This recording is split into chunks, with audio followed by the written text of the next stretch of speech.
Good morning, watchers. Welcome to Brother Sal's Sunday gathering at the storehouse. I'm so pleased to be here once again. I'm so pleased that you're here listening. And I want to welcome all the new people that are subscribing to BroSal on YouTube. It's a really good thing to see that there are some people out there in this world that are starting to understand what we have to say. And you can place your confidence in that because this ministry has been around for many, many years. It officially started back in 1980 when we began the watch. It became a public ministry in 1993 when we published our first book. And then in 1996 when we entered onto the internet, almost 19 years ago, January 1st. So we've been around for a long time. We've always had the same story because we're eschatologists. We're not preachers. We're teachers. And we're historians because we've kept the history of what's going on through Daniel's glasses with the world. We're looking through the eyes of Daniel, through his prophecy at the world and watching it unfold and fulfill Scripture. It took a long time, from 1980 to now. It's 35 years. But we have that history behind us, and we've been teaching it and writing about it. Our books are all on the internet for free. Just go to our site and download them. And so we're credible because I don't find anything that has ever happened that we said watch for that didn't happen. And we can't take credit for making it happen. We can't say that we predicted it. We just said, here's what Scripture says. We got to watch for this, and it happened. So we have these milestones all the way along the way through these years that we've been watching this through 35 years. And now we're up to this time where the Middle East becomes the main player, and the players in the Middle East and how the world is moving according to them in order to create this last final conflagration on this earth that Jesus himself has to come and save everyone from. The story is about the Jews and Jerusalem. Christian church is a grafted on branch. So what we are doing is watching, as Paul taught us to do, for this time in history, when the dead would rise first. And according to Jewish scripture, the feasts of the Jews are the shadows of things to come. So if we watch these Jews performing these shadows that they're going through of the things to come, we will absolutely see when this resurrection happens and know that it's time. But that's part of the Bible study. This is the Sunday show where we deal with this grand watch. And so many interesting things are happening right now, it's hard to keep up with them. My son Tony, been part of this ministry for years, has a brilliant way of approaching it. So I love to listen to him as he tells us about what's going on right now. Chip off the old block, but I'm getting old. So he's back with us today to talk about the things that are going on immediately that are affecting this world as part of the prophecy of Daniel. Welcome to the show, Tony. Good morning, Dad. It's Sunday the 29th, anniversary actually of the day my brother passed, so going to remember him today. And I want to reflect on some things I've been thinking this week going over the news. Just typical Wag the Dog. They were warning right after the Paris attacks that more were coming. They've been telling us how France got involved and started bombing like crazy. And I keep asking, where are these targets? What is everybody bombing all this time? All the maps you see delineate exactly where ISIS is. And I'm wondering why no journalism can bring us closer into the reality of these maps through Google Earth and all the programs now, and shows what targets are being bombed for all this time. And why do they keep showing us pictures of ISIS in their Toyota trucks, and we can't seem to get a bead on any of these Toyota trucks, and at least show us that we out of the 1,000 bombs every sophisticated country in the world with all the high-tech weaponry is pulling out against these guys. You mean we haven't even gotten one of the Toyota trucks? So I'm sort of getting a little. I find it's not really getting anywhere trying to go over the articles every week without a context, because the articles are strictly Wag the Dog. And so we have been talking the last few weeks with predicting World War and engineering World War III. So if I encourage people to go listen to these past few weeks. But more than that, Dad, I want to talk about what I've been reflecting is how all the way back in 2000, when the Arab nations met in Sharm el-Sheikh, Egypt, to sort of decide what are we going to do about Israel? Are we all going to go to war with Israel? Are we going to make peace with Israel? Americans, of course, were there. American delegation was there to be present, and they decided that they were going to find a way to peace, right? It was called the roadmap. The roadmap to peace, apparently, is what we've been on the last 15 years. And if you recall, the Kingdom of Saudi Arabia, the King of Saudi Arabia was the one that was the official delegate from the Arab world, because he's supposedly the ruler of the royal sites, or the holy sites of Islam, Mecca and Medina. And he's the one that officiated and said, okay, we're going to have a roadmap to peace. And then the other sort of holy man recognized in the area, the King of Jordan, who has the say over Temple Mount, which is the third holiest site in Islam. He was the one given the task of figuring out what's it going to take to follow this roadmap to peace and go out and sign everybody up, get all the signatures. And of course, he came up with what came to be called the two-basket plan. It's funny how nobody talks about the roadmap anymore. When I say nobody, the journalism, I don't see it either in alternative media or mainstream media. But if you go back 15 years, right, it was the flavor of the day, roadmap to peace.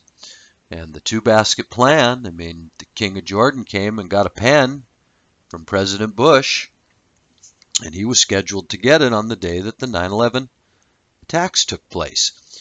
And so when you go back and look at this two-basket plan, one basket for security and one basket for commerce, arguing that if these countries, if these kingdoms are all doing business with each other, then their economies and their way of life starts to rely on one another, and it's unlikely they want to blow each other up. And so everybody was going to do business together and guarantee each other security. And what came out of that meeting was 3 dissenters to this plan. There were 3 empires or 3 kingdoms that said, we don't like the roadmap to peace. And of course, those 3 kingdoms were Libya, Syria, and Iraq. And so if you go back 15 years and see what you were teaching on the ministry back then, you were pointing out that these are the 3 kingdoms that seem to fit the prophetic understanding, the eschatological understanding out of the prophecy of Daniel, written some 2,600 years ago, that when this false Messiah, this prince that would come and destroy the sanctuary of the Jews, would show up on the scene. This was characterized as a little horn or kingdom, little meaning small, insignificant, and even new to the scene as this little horn grows up among the other 10 kingdoms or horns in the vision.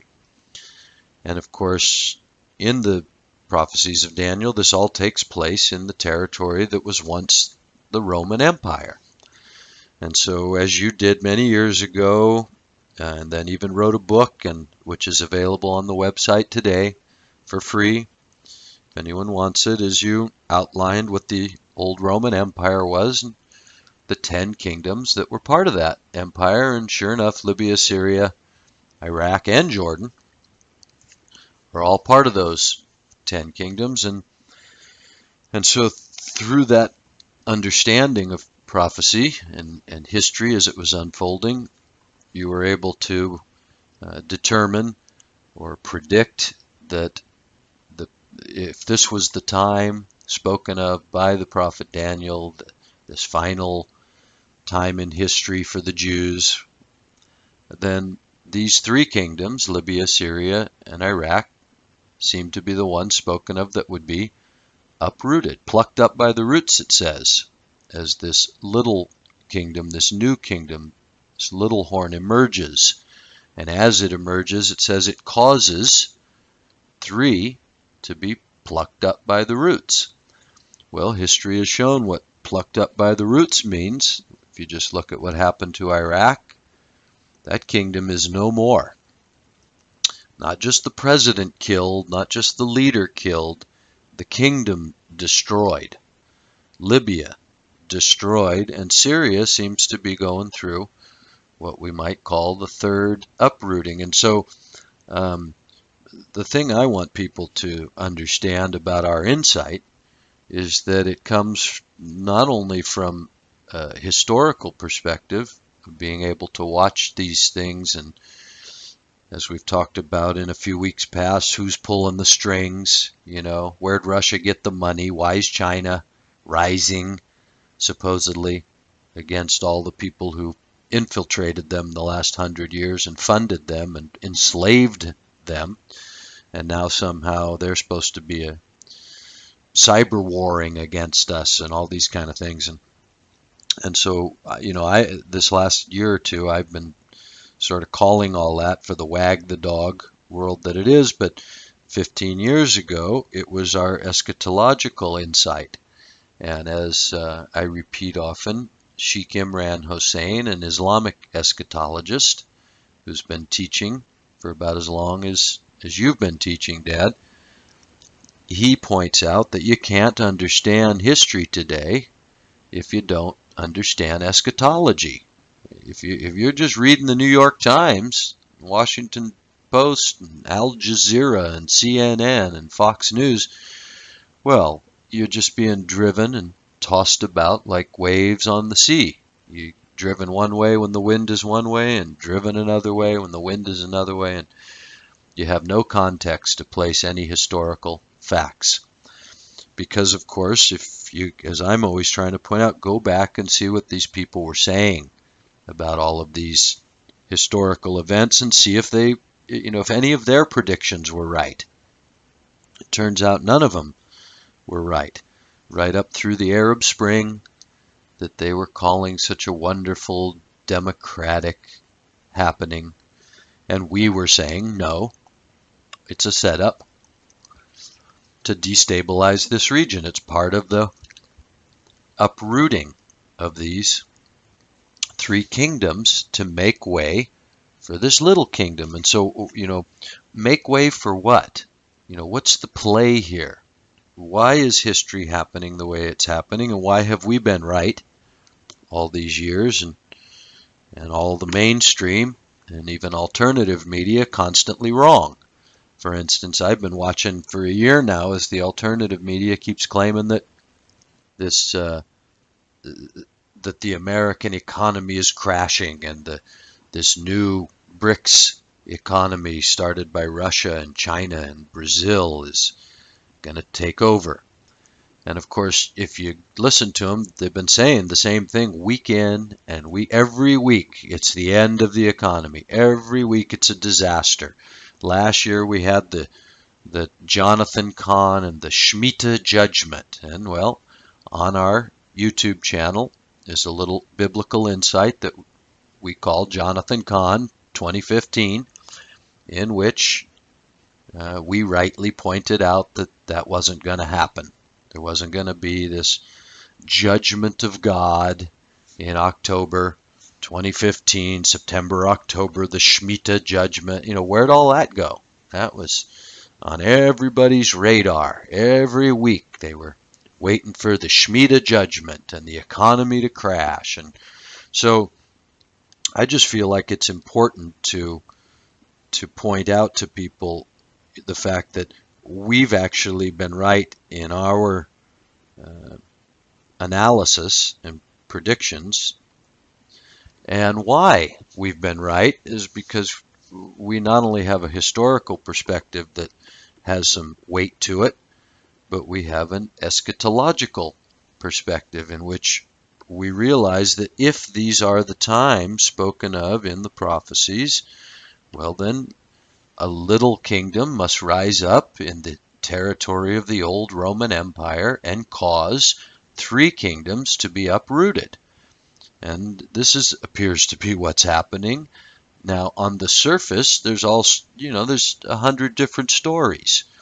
And as I was pointing out a few weeks back when Russia got involved with the bombing and all the news was about war with Russia, that no, we're not going to have war with Russia right now. Later, we're going to have war with Russia. There's no doubt about it. You can't get to an Armageddon-sized battle without at least two teams loaded to the teeth with weapons. So which two teams are they? Since the United States of America and its allies, we thought, won the Second World War, they didn't let Germany have an army again. They didn't let Japan have an army again. But son of a gun, even after breaking Russia to the point of being destitute, we were told, so broke their people were starving, looted by oligarchs, and here they are 20 years later, and they've now got a military to rival America. I keep asking somebody to point out to me who paid for that and why. And so if you don't fit it into some sort of context to realize that it was paid for to bring us to world war. And, so why? Who wants world war? I mean, that's the real question. So the eschatological viewpoint shows that this false Messiah is who wants world war, both on the Islamic side and the Judeo-Christian side. It's predicted that in this final days of history, a false Messiah will rise that the Jews will be able to claim is the Messiah. And this is the person that's going to lead to the destruction of that land and finally to Armageddon, which, as I say, when you look at the scale of Armageddon, well, who provides the weapons for that? Israel's not big enough on its own, and who's going to fight against them? Iran, they don't have one single nuclear weapon. So everything that's going on in history right now is laying the groundwork for that. But that doesn't come till at the end of a 7-year covenant, which we haven't seen yet. So we're at least 7 years or more, probably 8, 10 years or more away from Armageddon. So what we're seeing is the world events that lead up to that. And that's why I think it's, what we talked about a couple weeks ago with predicting world war is such a vital understanding, because whether you look at it from a materialistic view, as Professor Quigley did in the 60s, pointing out that there's a group of people who own all the money, the bankers, that have the power and the resources to control all the nation states, and they have the desire and an agenda to control all the resources of the world, all the people of the world, to have everybody working for them like a Roman Empire that spread across the whole world. So this is a context that explains a modern world that we have, but it doesn't explain Daniel's prophecy. It doesn't explain these three horns having to be uprooted to make way for this little horn. It doesn't explain the 7-year covenant that comes out of this little horn kingdom and why. And so, to jump back and forth a little bit this week, because, I find that the articles are just pure BS. They're absolute propaganda stupidity. And I've got a couple that I'll talk about here in a few minutes, just to keep it interesting for those that want to see through the headlines. But the more important factor is really what's going on in the Middle East that's leading to this. What is the eschatological viewpoint that is, if not driving, is the overarching context of what's been going on for, as the Apostle Paul said, the spirit of Antichrist is already at work. Well, Christianity completely misunderstands that to imagine it means the spirit of anti-Christian morality. But of course, that was going on since the flood and before the flood. So that can't be what's being talked about. What is the spirit of Antichrist? Well, Antichrist means false Messiah. So what is the spirit of the false Messiah? And I think this is where people can learn from the Islamic eschatology as well, because they're the only other people in the world that believe that Jesus of Nazareth was the true Messiah, and that there is destined to be, in the final time of history, that leads to this great war that's destined to destroy a large portion of mankind, that there's this false deliverer, a false Messiah that's going to come.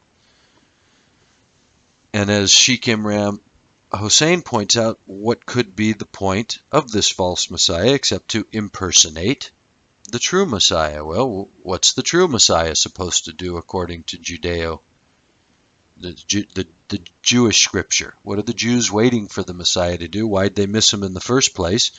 Well, he's supposed to rule the world. He's supposed to set the Jews up in Jerusalem as a holy nation and rule over them himself, and they'll be a blessing to all the nations, and he will rule the world forever.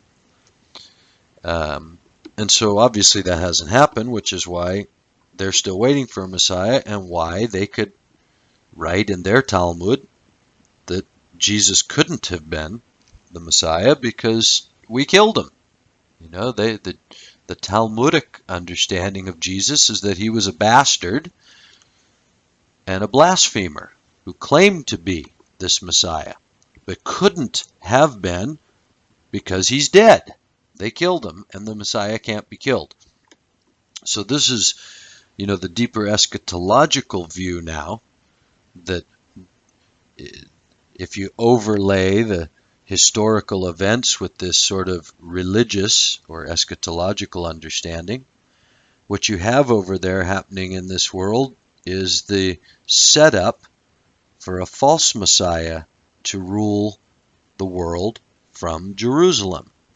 And so obviously that can't happen if there's no state of Israel, no Jews to rule over, which, strangely enough, there hasn't been since the time of the diaspora, right? 70 AD, when the temple's destroyed and the Jews are scattered from that land, never to return until their Messiah brings them back, is the way the Quran reads it. Now, it's interesting how Christianity is quite happy to believe that this state of Israel today is God returning his people to that land. But if you pay any attention to the Sephardic Jews, and there's a whole movement within the Jewish people who refutes that. They point out that this state of Israel is not, in fact, God's people, that they're a terrorist nation. Same thing the state of Iran points out. And so it all gets a little bit confusing when you start to try and delineate these territories and these kingdoms as being what they claim to be on the surface. I find that if you don't incorporate this picture of something that's been going on for 100 years. Wars that have been predicted and funded because we have the history, Dad. We know that the Bolshevik Revolution was funded by this Zionist movement. Well, who funded them? See? Who funded the Ottoman Empire to go kill all the Orthodox Christianity and drive them out of Turkey and up into Russia and over to Greece? Who funded that? Wasn't the Zionists. That movement didn't come around for hundreds of years. But when it did, then suddenly you had a funding to end the Ottoman Empire after 500 years. This, what Imran Hossein points out, is it was a false caliphate. They weren't the real caliphate of Allah. That, just like the Jews are pointing out that this state of Israel isn't the real return of the Jews from Jehovah. This isn't the way Jehovah runs his kingdom, with terrorists, with a Mossad whose slogan is, through deceit thou wilt make war. So, the context of it all, I believe, can't be grasped if you don't at least start there at the end of the 19th century, when you have the birth of this Zionist movement. You have the funding of this Bolshevik Revolution, which we know was funded by the Zionists. We know that Trotsky and Lenin and these guys were Jews. We know that some large percentage of the leadership of this Bolshevik Revolution and this new communist Russian rulers that took over when the Tsar and his family were murdered were Jews. So this was a well-funded, organized. This was not some organic movement of Russian people. This was a well-funded takeover of a people, and you can just see through history what happened with that. Genocide through the 20s and 30s of the Ukrainians, all Christian peoples. And so then you go back to, what was supposedly written about it, predicting it, that it would be the installation of a communist, atheist nation in order to rid nations of their religious heritage. Because, of course, you couldn't get to this world we have today.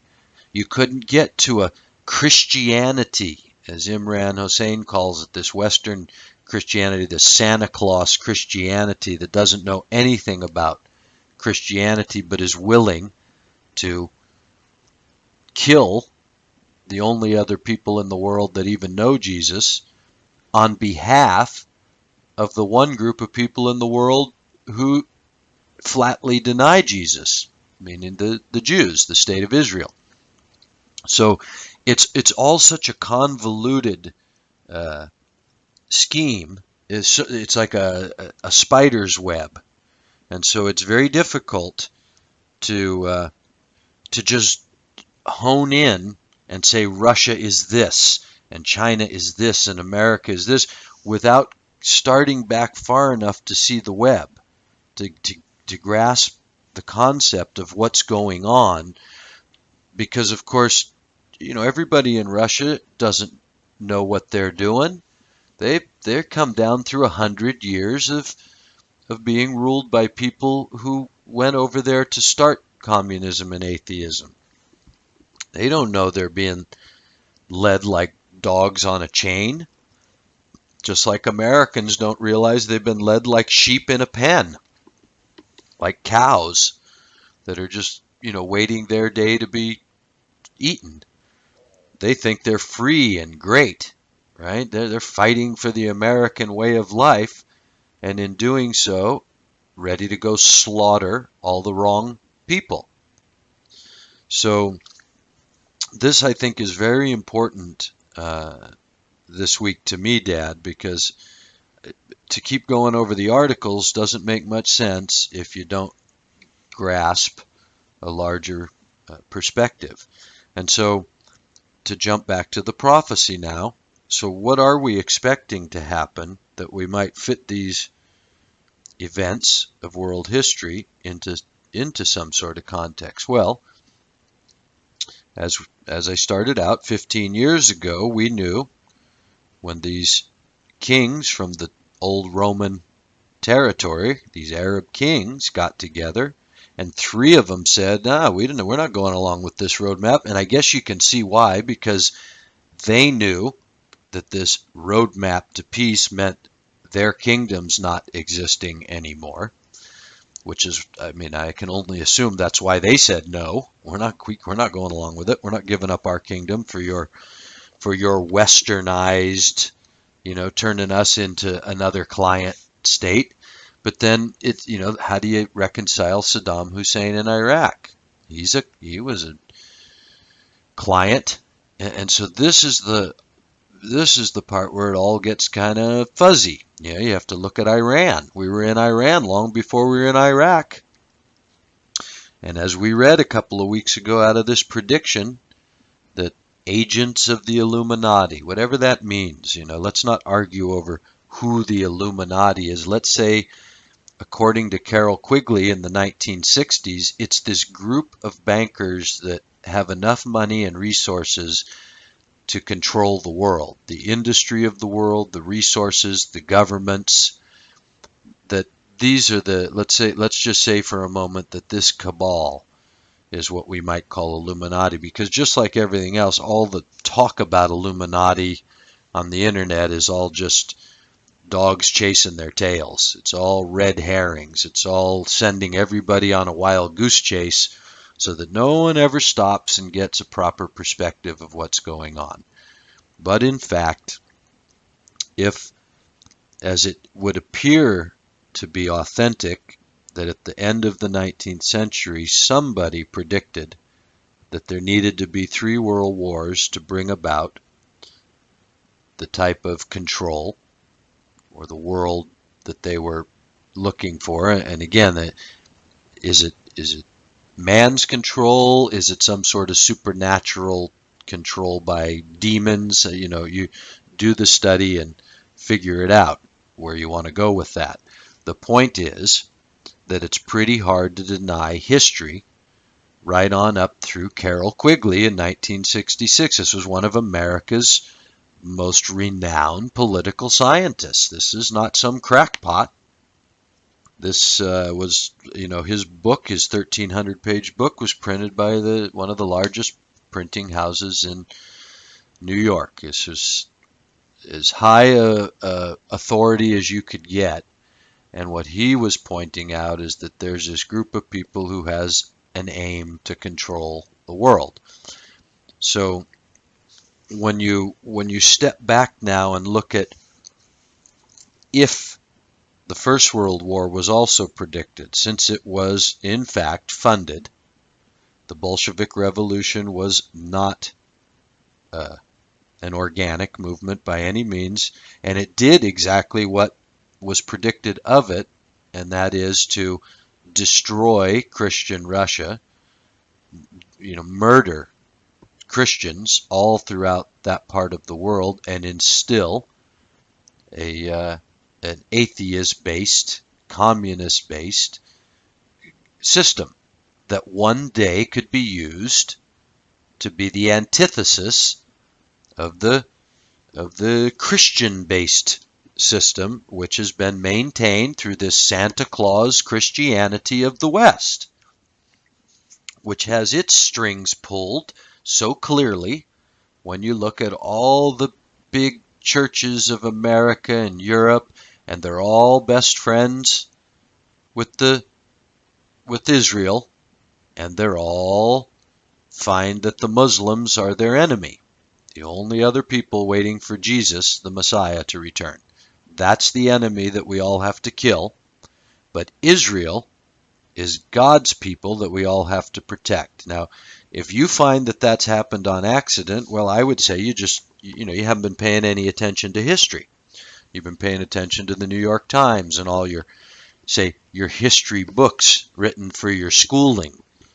And you don't realize that schooling is is training the dogs, is training the sheep, penning the cows. That's what your schooling is, so that you don't think for yourself. You don't follow the lead yourself.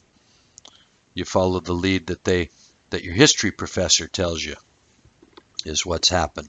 But it's when you stand back far enough, what did happen in history is the czars were killed by a Zionist-funded group of Jews who claimed to be Russians nationals.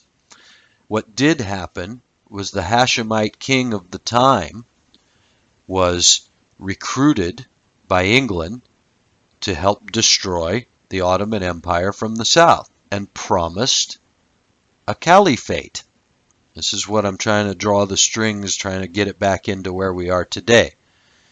That this is 100 years ago that this happened, that this Hashemite king was promised a caliphate which included Syria and Iraq. Now, that's why Syria and Iraq had to be uprooted for this little horn kingdom, which became Jordan, because after World War I, this caliphate promised to the Hashemite king was taken away from the Hashemite king and given, funny enough, to this Wahhabi sect, or what came to be Wahhabism, in the kingdom of Saud down in Saudi Arabia, something that clearly is as far from Islamic religion as Catholicism and Santa Claus Christianity is from Orthodox Christianity. I mean, can anybody really imagine that that is just a coincidence? Well, if you can, then perhaps you're on the wrong channel. But for my money, these are the strings that you have to follow, or the pieces of the web of this spider's web to try and to see the pattern in it all. So 100 years ago, this caliphate is taken away, and what results in this Hashemite king? The kingdom of Jordan. Well, first the Hashemites were killed. The descendants of the ones that were promised it, that were in Iraq, were killed, and Iraq became something else, not ruled by the Hashemites. And so the Hashemites were given this, what now is, where I guess 1.5 million of the refugees live. Jordan, one of the most, one of the smallest, most insignificant kingdoms in that whole area. It's like the way the American government gave the reservations to the Native Americans. They found the places that seemed to be the least valuable and said, here you go, we love you, we appreciate you, let's give you this. So that appears to be how they treated the Hashemite king. They gave him Jordan. And when you then follow the history of Jordan, of course, they were the first to make peace with Israel, this terrorist state of Israel that even what would appear to be the most Jewish of the Jewish people, the Semitic Jews, the one that actually seem to trace their heritage back, they don't agree with this terrorist state of Israel either. They don't agree with this Zionist agenda of taking the land back from their Muslim neighbors either. But this terrorist state was made friends with by this Hashemite kingdom of Jordan, made friends with this Saudi regime, or at least tolerated. So these these become the players in the region now, today, that are trying to, that are this roadmap to peace from 15 years ago, where I started this idea today of where we're going. Saudi Arabia and Jordan's king. And in 93, I think it was, as you used to point out, Dad, the king of Jordan was given the say, or the consideration over final status talks on the Temple Mount. Not the kingdom of Saudi Arabia, strangely enough, and we can talk about how that plays into this bigger picture, but The final status talks on the Temple Mount were given to this little kingdom, this new kingdom of what was first called Transjordan and later changed to the Hashemite kingdom of Jordan. So why did they get it? What made them, suddenly so powerful or so significant, authoritative, that they were the ones that have to be dealt with when it comes to final status talks on Temple Mount? Well, that brings me back to the eschatological view that Daniel says that there's going to be a final 7-year period, that this little horn king will make a covenant with many peoples, nations, and languages for a period of 7 years. And that's the thing that I'm personally watching for. I think that's the next part of the puzzle that we're leading up to. And out of that 7-year covenant, we've always interpreted that the Jews will be given the right to rebuild their temple, something that over the last, 15 or 20 years now, whatever it's been, they've gone back into the process there already. They've even got the red heifer. They've got the instruments, the implements of the temple all rebuilt. They're training the priests, all these things that you can go. They have a whole website now where they're ready to build their temple again.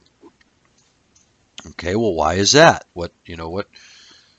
Why are they ready to build the temple? Well, again, the eschatological view would seem to say that this 7-year covenant with many is going to have to do with rebuilding the temple. And now it just happens to be the king of Jordan, who's been the outspoken, moderate Muslim leader who advocates tolerance among the monotheistic religions. Everybody's got to get along and see that, God is one.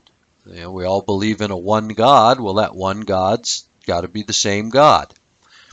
And so, but the prophecy says that in the middle of that 7 years, that this deal is broken and the Jewish temple is desecrated and it causes desolation and it causes war.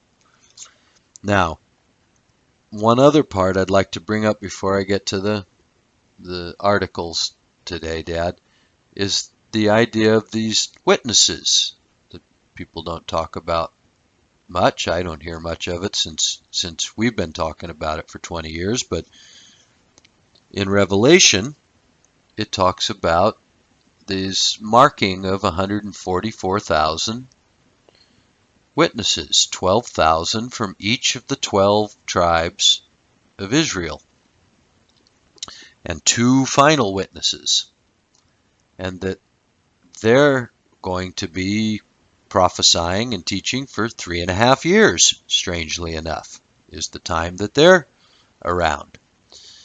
Now, I'm trying not to draw too many strings together at once, but bear with me if you can. Now, as we've said before, the Jews are waiting for dead to come out of the graves as part of the sign that their Messiah has come. And as we've taught for many years, in fulfillment of the sign of Jonah, which Jesus of Nazareth told the Pharisees, the teachers at his time, when they asked him, what's the sign that you're the Messiah? What's the sign? And he said, you're only going to get one sign, the sign of Jonah. Well, now Jonah warned for 40 days that God was going to overturn Nineveh if they didn't repent. They did repent, and God spared Nineveh. And it's recorded in Acts that when Jesus rose from the dead, the graves have opened and many other people came out of their graves after the Christ and were also seen in Jerusalem. Nothing about warning anybody, but that they were seen for 40 days. So we've often interpreted and predicted that when this final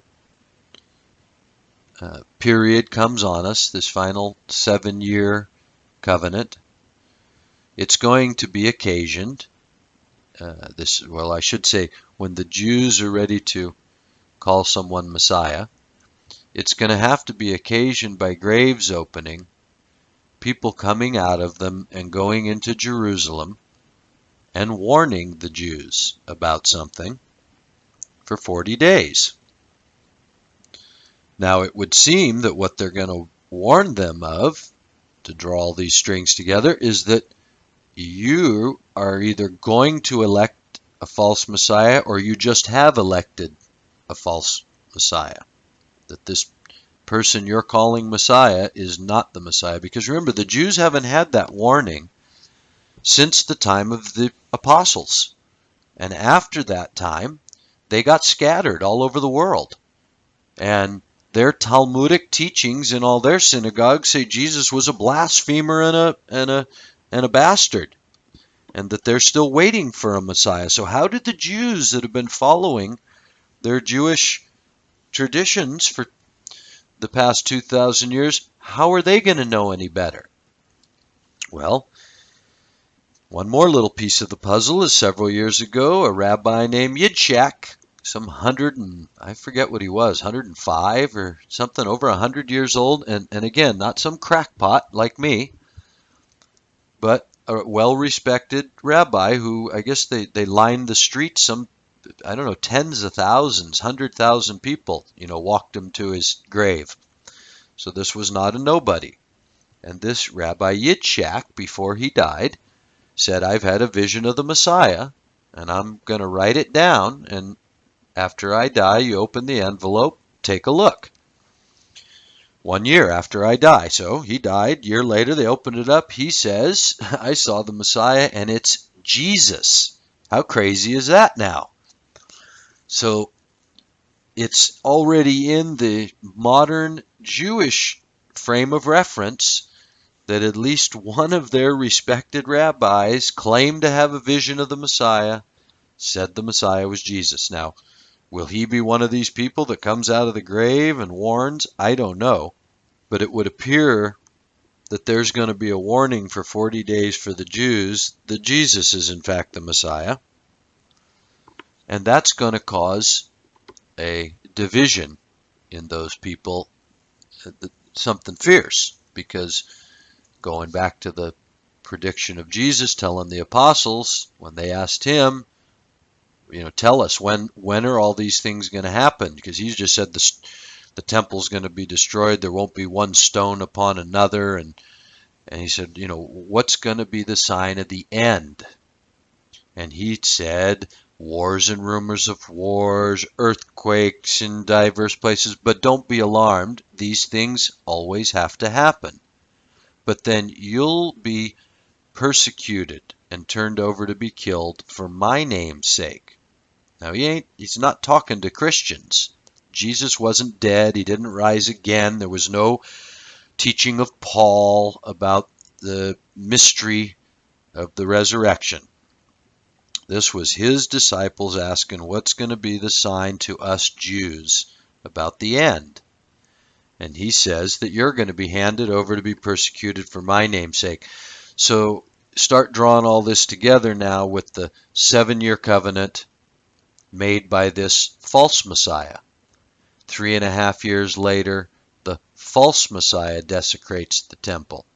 Now, what's going to be going on if during this time, whether it's at the front of the 7 years, this 40-day warning, at what point these Jews have been told by people that have come out of the graves, Jesus is the real Messiah.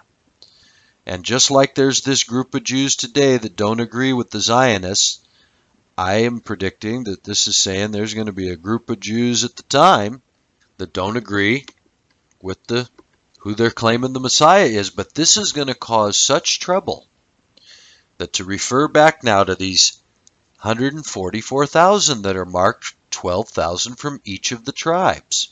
Because from my view, these have got to be the people that are continuing what Rabbi Yitzhak saw, what the what the 40-day warning's going to say. Hey, Jesus is the real Messiah. He marked me. He marked us. I'm a Jew telling you Jews, this one that they're proclaiming in the world, who's making peace with everybody, who's letting you rebuild your temple on Temple Mount, who's saying these wonderful things about all of us getting along, who defeated ISIS. He's not the real Messiah. Jesus is the real Messiah. And that's going to cause so much trouble in the world that what it predicts in Revelation is the final two witnesses, the world's going to try and kill them, but they won't be able to kill them until suddenly the protection, let's say, is lifted from them.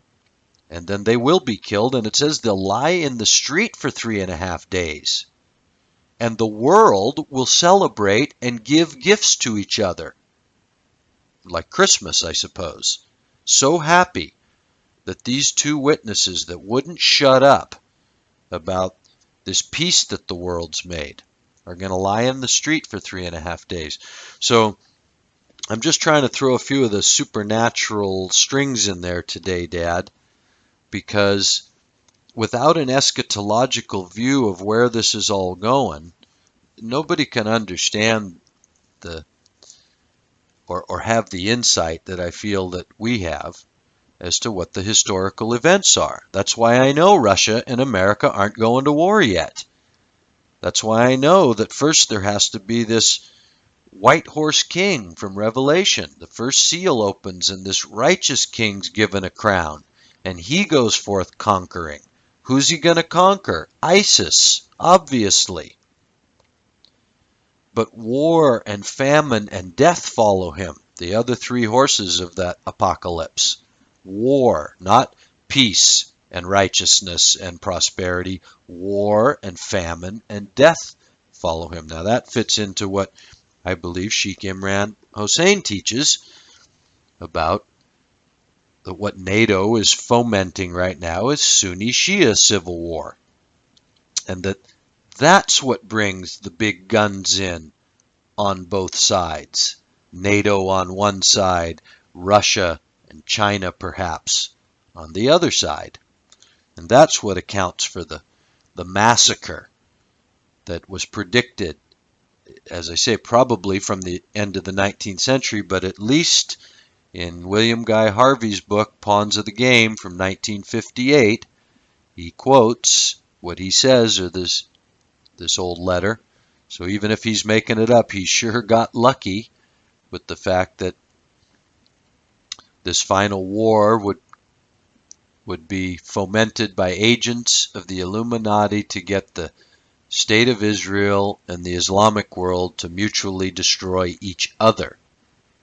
And that some scourge of the world would be so bad at that time that the citizens of the world would have no choice but to defend themselves. And that all of this would bring about the clash of these great powers that have been set up. This atheist communist power on one side and this Christian so-called power on the other side. So now, for a moment, let's turn to some of the world events. And I find the most interesting this week came out of ABC News. There was no date on it, and I'm not sure what date I got it. It was sometime this past week. And it doesn't have any particular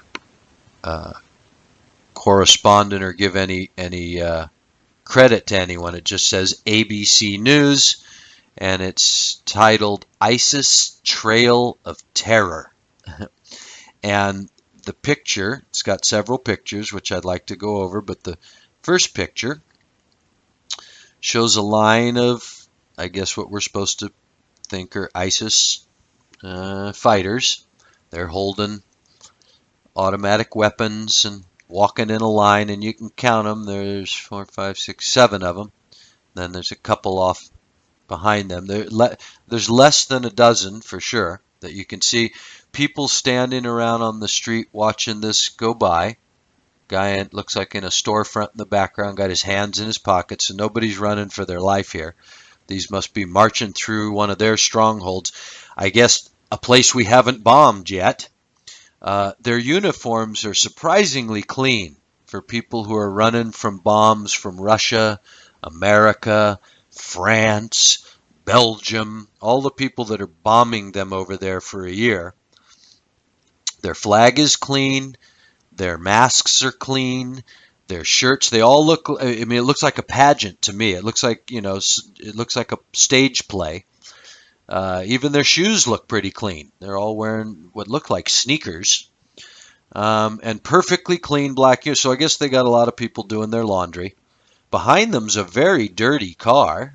So the car looks like it's been in the mud, but none of the ISIS fighters look like they've gotten dirty. One car, dozen fighters, few people on the streets watching the parade go by. And again, apparently with all our reconnaissance potential, these guys aren't afraid to be walking down the middle of the street like somebody's going to drop a bomb out of the sky on them. But anyway, I just want to keep pointing out, I've yet to see this army of ISIS. They say in this article,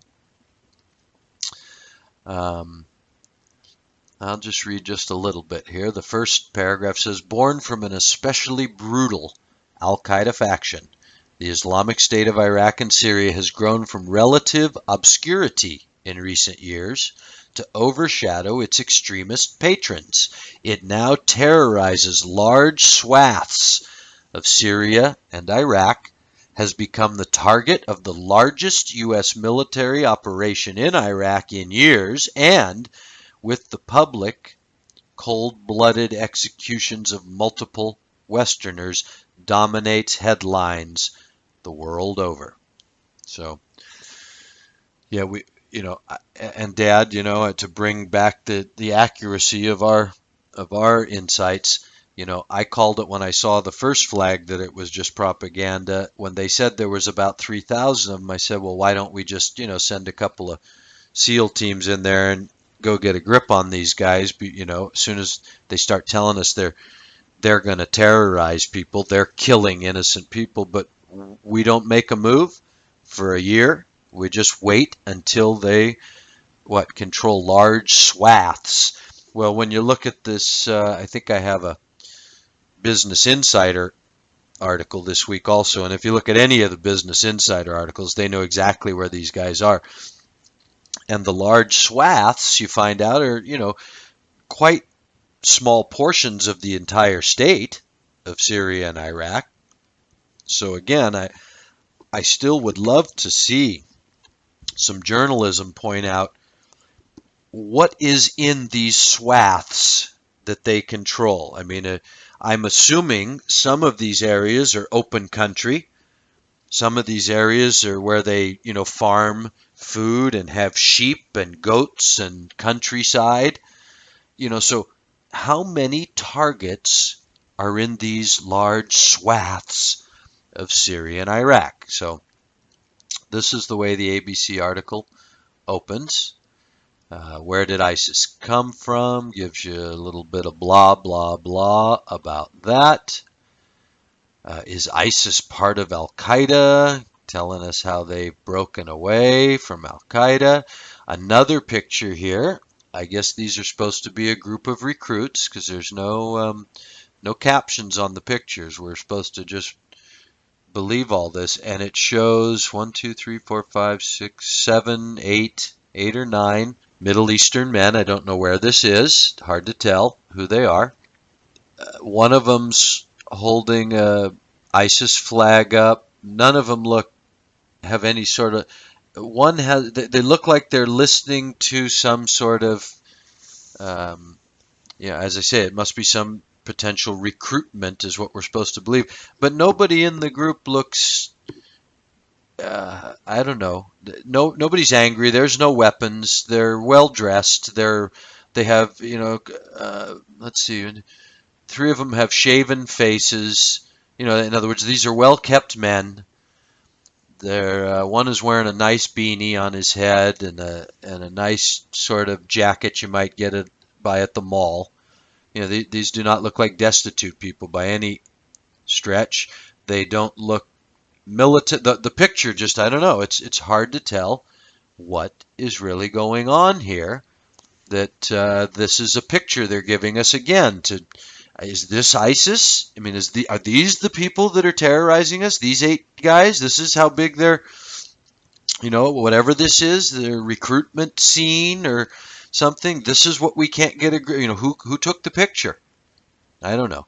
Anyway, this is another ABC from this ISIS Trail of Terror. Again, you're not gonna see a picture of an army of people. You're just not gonna see it because they don't exist. This is all Hollywood. Then you have the map of the areas, the states there: Turkey, Iran, Iraq, Syria, Lebanon, Israel, Jordan, Saudi Arabia. And they show, out of all that, they've got Iraq, Syria, Jordan, Israel, Lebanon, all in red. The outer countries all sort of in a gray. And ISIS control is in yellow. And it looks almost like a river running through Syria and Iraq with a couple of big lakes here and there. In other words, whatever large swaths means, it means a very small portion of the entire country. So that's apparently the areas they control. No close-ups of what is in these areas. What are we bombing? What are the targets in each of these areas that they control? How many bombs have we dropped on these targets? And what's it doing for all our money and all our bombs? Here we got how big is ISIS and where are they getting their fighters? Western officials only have rough estimates on ISIS' total fighting force. But in late 2014, the CIA said the group was believed to be up to 30,000 fighters strong, including local supporters, and growing. Including local supporters, does that mean what? The garbage men, the people that bring them food, the people that work at their oil, so 30,000 is as big as they could fudge the numbers, and that's what the world's afraid of. 30,000 fighters spread out across all this territory, and not the armies of Russia, America, Israel. I mean, 30,000 of them, huh? Okay. So again, and yet, do we see a picture of even 5,000 at one time terrorizing a city, taking over one of these large swaths of Syria? Has anyone seen a picture of 5,000 people? Now, when they had the march, when Martin Luther King led his march back in the 60s, was it 50s? What did they have? 1 million people? I mean, 100,000 people march all the time in Mexico City. 100,000 people can be pictured at once. And yet they don't take over Mexico City from the government that they hate. But these up to 30,000 fighters, including local supporters, I've never seen a picture of 5,000. I haven't seen a picture of 1,000. I'm not sure I've seen a picture of 100 together. Now, here's another one. A picture with a caption, or the next part of this, 1,000 plus is the big headline. It says, number of Westerners believed to have traveled to Syria to fight with extremist groups, according to National Counterterrorism Center Director Matthew Olson. 1,000 people, you guys. 1,000 plus Westerners have traveled to Syria to fight with extremist groups, not necessarily with ISIS. I mean, I guess that could be the PLO, that could be Al Qaeda. I mean, right? 1,000 plus have traveled to Syria to fight with extremist groups. Not this year, not last year. I don't know. Where's our journalism? 1,000 plus. I'll bet 1,000 plus Westerners have traveled there to go sing to our troops. I'll bet marching bands, 1,000 plus, have gone, to the Middle East in the last few years to support our troops. So I'm just, is that impressive to anyone? 1,000 plus Westerners? And where do we get these numbers and which groups and how long are we talking about? Anyway, and the picture that it's accompanied by almost looks like the same group that they marched out in the first picture. 1, 2, 3, 4, 5, 6, 7. It's about 15 strong. 15, 1, 5. All in perfectly clean black jumpsuits. Perfectly clean. I don't know where they're coming from, but wherever it is, they just got their jumpsuits out of the laundry, because there's one guy behind him standing in like military fatigues, something that looks like camo pants. But the ISIS fighters, ooh, they're scary. There's one guy carrying a flag, a couple guys with machine guns. One guy looks like he's got a rocket launcher, or more, uh, the kind we've watched that the Palestinians were terrorizing with, all these years. Just one out of the 15.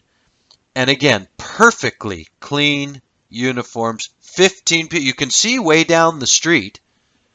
These are light poles. You can see the light poles. You can see the trees in the background. You can see buildings. You can see cars driving along sort of next to them. So apparently there's a motorcycle even in it looked like they tried to crop it out, but you can't quite. It looks like a little parade. So this must be an area where they have supporters, because I don't see anything blown up. So I guess, and it's wide open. I mean, I don't know why we can't spot these strongholds. I don't know. I guess this is one of the targets our many thousands of bombs has not yet reached. But they're marching down an open street in perfectly clean uniforms, 15 fighters strong, not a light post out of place. All the trees and buildings around there look just fine. Again, no war zone pictures, no fighting, no ISIS terrorizing somebody where they've taken over territory. And below that it says, "Is ISIS a threat to the U.S.?" And this is, I guess, where I want to go today, Dad, with the little more time that we've got. Though al-Baghdadi had threatened the U.S. in general before, ISIS primarily focused its attention on its regional ambitions prior to the U.S.-led bombing campaign. Of course, these regional ambitions that nobody has a photo of, not even a cell phone shot by some poor scared Syrian running for his life, running to Greece or running to Turkey. Not one cell phone shot of actual battle. But as the U.S. and others continue to bombard ISIS targets, the group has repeatedly called on its followers in Western nations to conduct deadly attacks at home. One of the gunmen in a dual terror attack in Paris in January 2015 claimed that he was part of ISIS, though the other shooters in that attack were linked to an al-Qaeda affiliate. Days after the Paris incident, authorities in the U.S. announced they had arrested an Ohio man and ISIS supporter who planned to bomb the U.S. Capitol. Because, of course, that's so easy to do. One Ohio man that's an ISIS supporter planned to bomb the U.S. Capitol. So we should all be in absolute terror. In addition to the so-called self-radicalized ISIS supporters, Western intelligence agencies are concerned about those who traveled to Syria and Iraq to fight with ISIS before coming back home. That must be these 1,000. Of course, we don't know that the 1,000 fought with ISIS. They've fought with extremist groups. And you go ahead and look what our journalism's willing to call an extremist group. All right, so I wonder how many we're worried about here.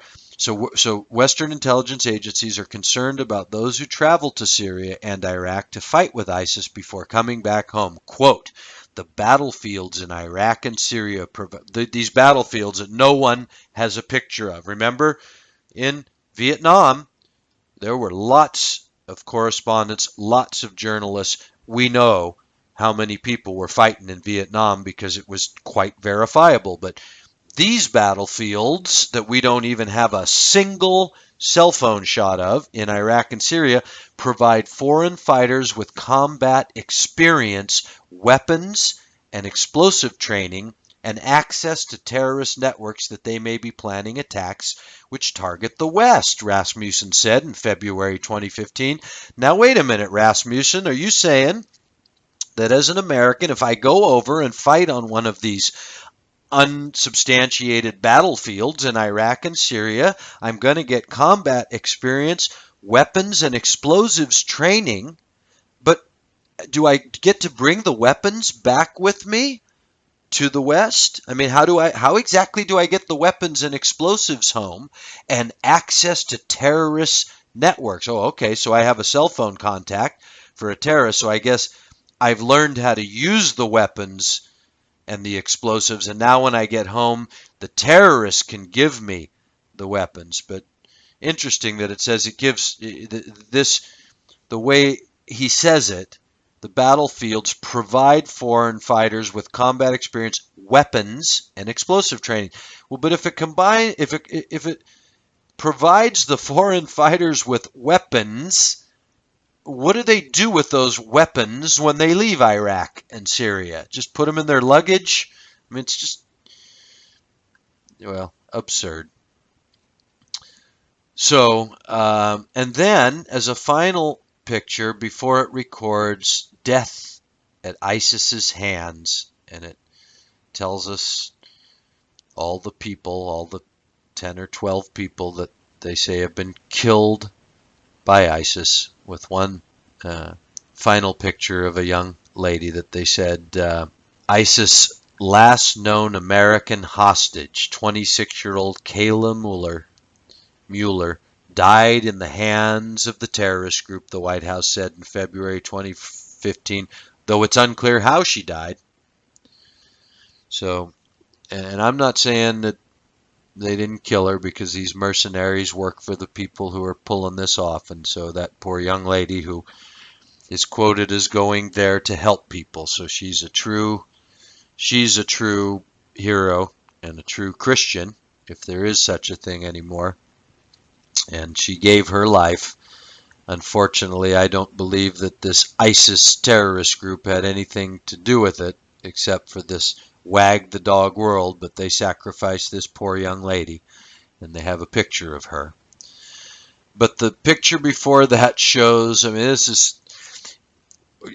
times more than you've ever seen of these ISIS fighters. You've got, I can't tell of the nationalities there, whether these are Syrians, whether these are Afghanistan, people from Afghanistan, Turkey, I can't tell who they are. But they're walking across a field.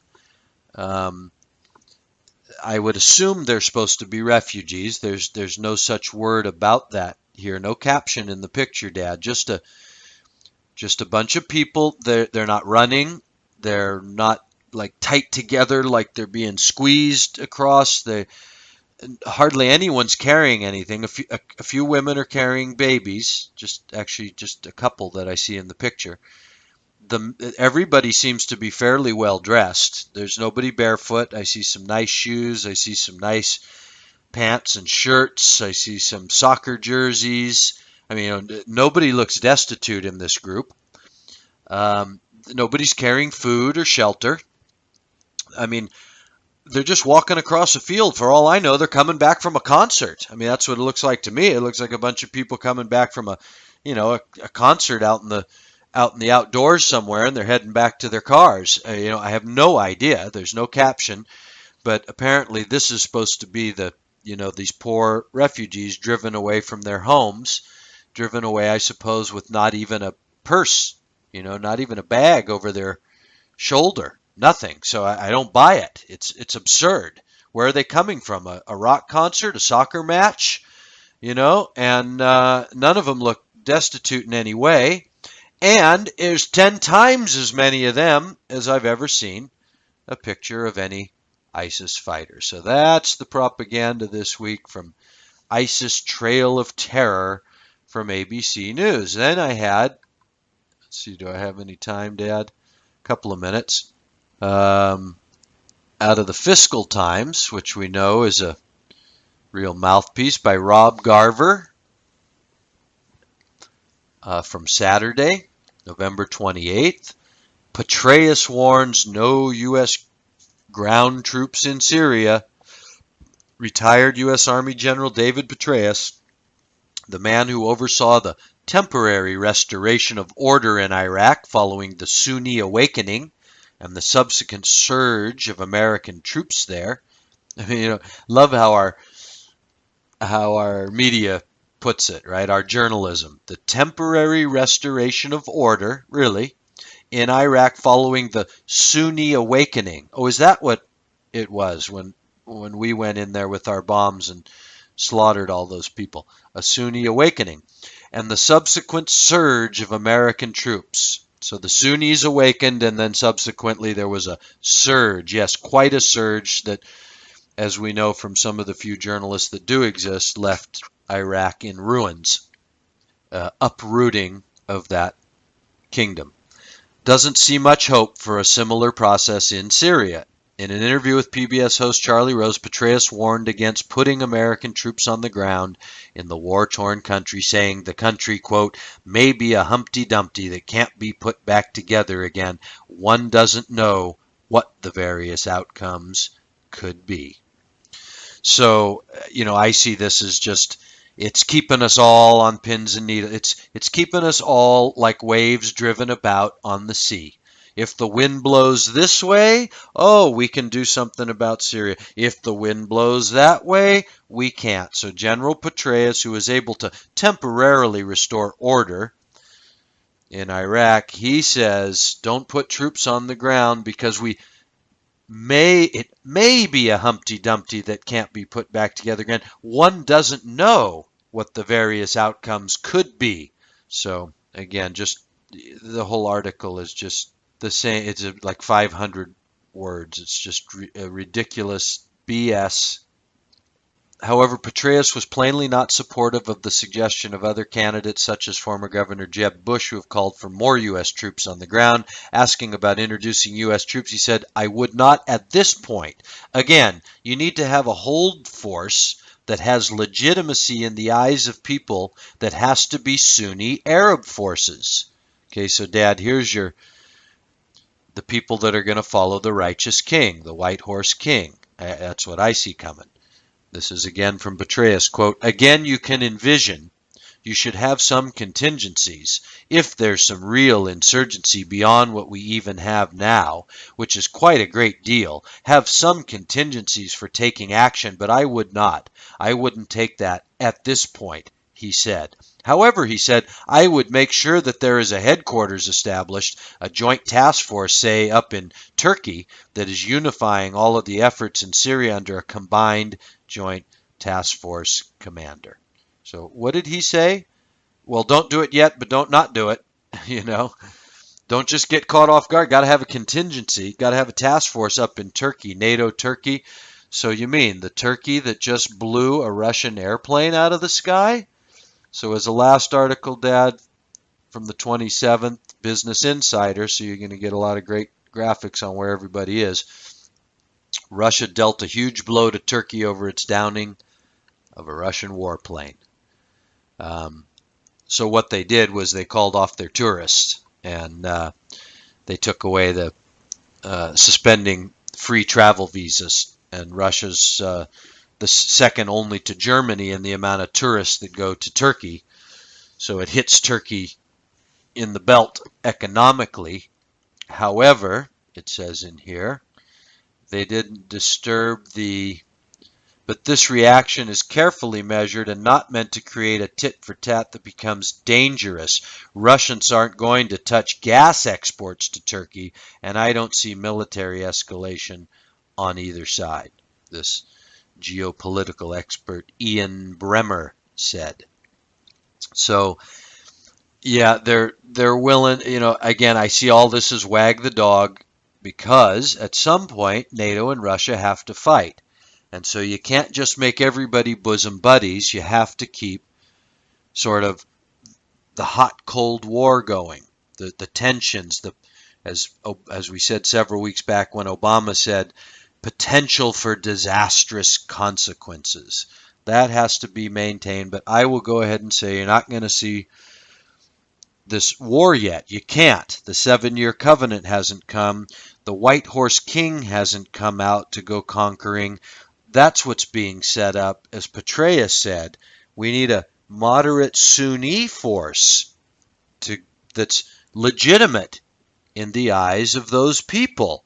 They're not going to put up with a NATO force taking over their world, but they can put up with a righteous king, like a Hashemite king, like someone who was promised that territory 100 years ago and who said that he wants it back on his website, that that's what he expects England to make good on their promise to put the Hashemites back in charge, because they're the moderate and righteous ruler and they want to make peace with everybody.